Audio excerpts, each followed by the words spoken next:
This time's drive, I'm Joel Pereira, and this right here is the Honda CBR250R. We don't normally feature bikes in this part of the show unless they're really special. Let me tell you, the Honda most certainly is. For many years now, Indian biking nuts have been told a lot of things, some true, some absolute rubbish. Like when we've bitched about our multitude of 125cc econo commuters, we've been told that that's our market and that we need to deal with it.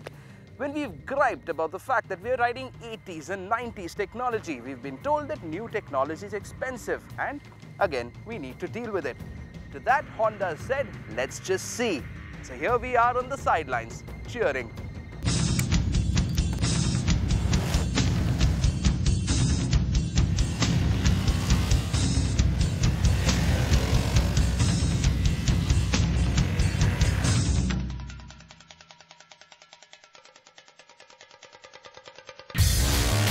Biking nuts in India have always been part of what we call the butt brigade. So-and-so's launching a great motorcycle, but it'll cost you an arm and a leg. Another company's got an astounding bike in the works, but it's at least 2 years away from the market.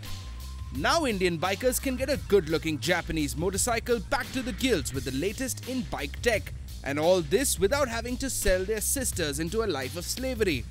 How is this possible? Surely there must be a catch. And that, dear viewer, is what my job is, to reveal said catch to you. You all know at what price this bike is. Surely corners must be cut, compromises must be made. So let's see. Under me I've got a 249.6cc engine that's liquid cooled and putting out about 25.8 bhp all the way up at 8,500 rpm. What that means to you is that you've got plenty of push all the way up to the red end of the tack, and you can go from 0 to 100 in about 9 seconds.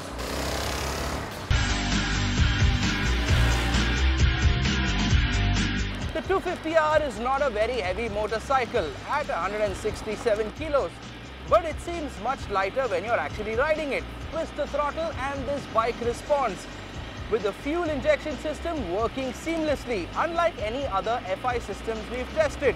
There's no jerk whatsoever. There's only one little problem that we've noticed, but this is more about the riding conditions that we have in India rather than the bike itself. The CBR250 comes with a 6-speed transmission, and what that means is that when you're riding around in traffic, you're really going to have to work that clutch and a gear to get this bike in the right mood. Now, if you're jumping from some small econo commuter to this directly, you're going to have to take some time to figure this out. But once you have ridden this bike for a while, you'll get pretty used to it. Since the CBR is priced modestly, allowing bikes of moderate means to go out and buy one, you're also going to have to adapt your riding style to the combined ABS system. The anti-lock braking system works like it would in a car, putting equal amounts of brake on both wheels, making things like single-wheel locks and panic braking skids something of the past. Of course, when you are riding fast, you need to know that both brakes are working in tandem. If you're the kind of rider who uses his brakes to maneuver the motorcycle, you're going to need to stop doing that.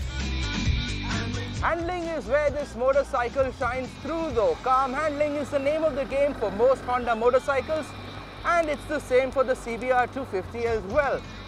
You can tip this bike easily into a corner, and it's quite effortless to change the direction once you've committed to that tip. Now this bike might be called a CBR, but unlike other CBs, you've not slouched over the gas tank. You're sitting pretty upright in this seat, and that means that the CBR is pretty easy to handle in traffic. Add to that the combined ABS, and you've got a bike that allows you to push it pretty far. And to answer that question that's in your heads right now, no, you can't do a stoppie on a bike with ABS. We know, we've tried, we're not going to show it to you because it's kind of embarrassing.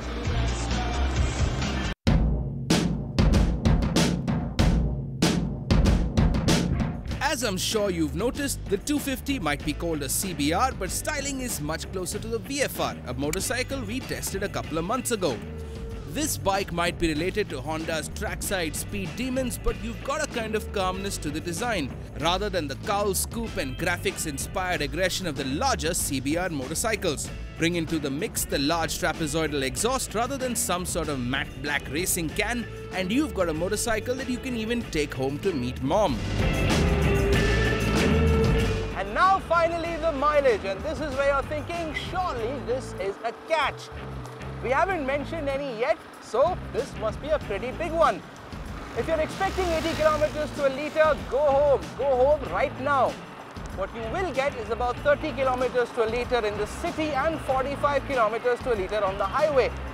And we think that for a bike of this ability and profile, that's good enough.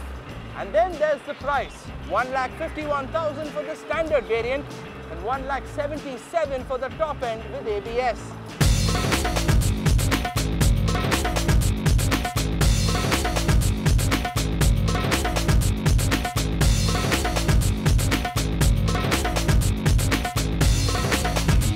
This bike is in price lower because it's lesser in any way. This is a Honda we're talking about, not some South Korean import. So you're getting Honda reliability and Honda service. But most importantly, you've got other bike manufacturers looking at the performance segment of the market and wondering, maybe we could do something similar. And that's where the fun begins. Competition can only lead to good things, but up until then, if you've got $1.5 lakh sitting around in a bank account somewhere, we urge you, go out and buy the CBR250. The best part is, the bank account doesn't even need to be Swiss.